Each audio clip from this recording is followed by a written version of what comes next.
সামনে আমাদের গুরুত্বপূর্ণ একটি দিন, সেটা হচ্ছে ঈদুল ফিতর, যেটাকে আমরা রোজার ঈদ বলি। এই ঈদের কিছু আমল আছে।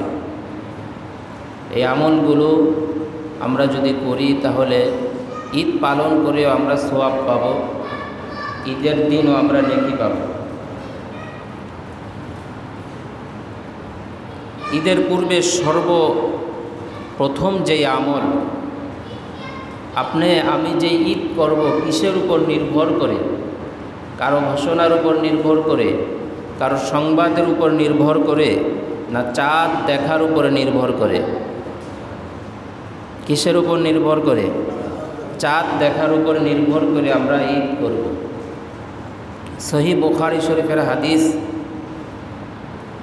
1909 নম্বর হাদিস। قال رسول الله صلى الله عليه وسلم صوموا لرؤيته। রাসূলুল্লাহ সাল্লাল্লাহু আলাইহি ওয়াসাল্লাম বলেছেন, তোমরা রোজা রাখো লিরুইয়াতিহি, চাঁদ দেখে। রোজা রাখার জন্য কিভাবে বলেছেন রোজা রাখতে? চাঁদ দেখে রোজা রাখার জন্য বলেছেন।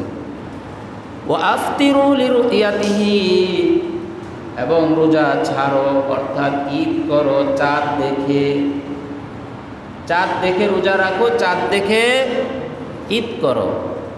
তাহলে চাঁদ দেখার গুরুত্ব আছে না নাই? ইসলামে চাঁদ দেখার গুরুত্ব আছে না নাই? অথচ এত সুন্দর একটা গুরুত্বপূর্ণ আমল আমাদের থেকে হারিয়ে গেছে। ঠিক না বা ঠিক? এই আমলটা আমাদের কাছে আছে না হারিয়ে গেছে? হারিয়ে গেছে। আমরা ছোটোকালে চাঁদ দেখতাম, কত আনন্দ পাইতাম, কত ফুর্তি লাগতো, ঠিক না? ঠিক না কথা? কিন্তু এখন সেই ফুর্তি নাই। ঈদের চাঁদ দেখার আনন্দ আর এখন নাই। কারণ আমরা চাঁদের উপর নির্ভরশীল নয়, আমরা মোবাইলের সংবাদের উপর নির্ভরশীল। আমরা টেলিভিশনের ওই যে একজন মহিলা মেকআপ করে, মাথায় কাপড় ছাড়া, বুকের মধ্যে সামান্য কাপড় দিয়ে খবর পরিবেশন করবে, আমরা ওইটার উপর নির্ভরশীল হয়ে গেছি। তাহলে আল্লাহর রহমত থাকবে না চলে যাবে? আল্লাহর রহমত থাকবে? চলে যাবে। আমরা ঈদ পালন করব চাঁদ দেখে, ঠিক আছে কি না? তাহলে ঈদ চাঁদ দেখার সম্ভাবনা দিন হচ্ছে আগামী রবিবার, আগামী পরশু আসরের পরে মাগরিবের আগে আগে আমরা চাঁদ দেখার জন্য অবশ্যই চেষ্টা করব। যদি মাগরিবের আগে দেখতে না পাই, মাগরিবের পরে আবার দ্বিতীয়বার চাঁদ দেখার জন্য চেষ্টা করব। এটা একটা হারিয়ে যাওয়া সুন্নত। সুন্নতের নিয়তে সোয়াবের আশায় আপনি চাঁদ দেখার স্থানে চলে যান, চাঁদ দেখার চেষ্টা করেন। চাঁদ দেখতে না পারলেও আপনি অনেক সোয়াব পাবেন। একটি মৃত সুন্নতকে জীবিত করার সোয়াব পাবেন। সুবহানাল্লাহ। চাঁদ দেখতে যদি নাও পারেন, তাতেও সোয়াবের মিস নেই, আপনি সোয়াব পাবেন ইনশাআল্লাহ। তাহলে এই আমলটা আমাদের ঈদের আগে সর্বপ্রথম এই আমল। কিন্তু আমাদের ঈদের আগে সর্বপ্রথম আমল হচ্ছে নতুন জুতা, নতুন জামা, নতুন পোশাক, নতুন লেবাস।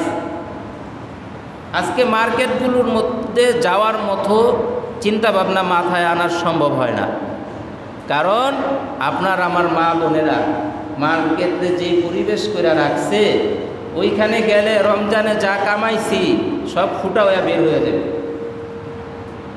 আপনার মেয়ে, আপনার বোন এইভাবে সজ্জিত হয়ে মার্কেটে যাচ্ছে। মার্কেটে সবাই তো ফেরেশতা। আপনার মেয়ের দিকে তো কেউই কুদৃষ্টিতে তাকাবে না, সবাই সুদৃষ্টিতে তাকাবে। বলবে রাবেয়া বসরি আসছে। কে আসছে? বলবো রাবেয়া বসরি আসছে। রাবেয়া বসরি আসছে না শয়তান আসছে? শয়তানের থেকেও মারাত্মক। এই সমস্ত নারীগুলো শয়তানের থেকেও মারাত্মক।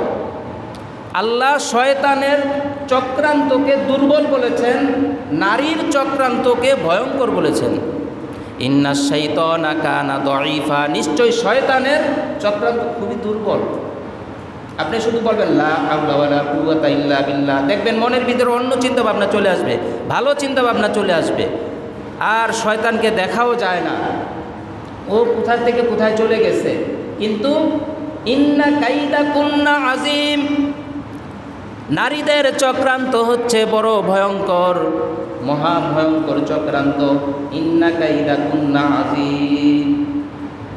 একটা অশ্লীল নারী যদি আপনার সামনে এসে দাঁড়ায় মেকআপ টেকআপ করে, আপনি কতক্ষণ মাথা নিচা করে থাকবেন?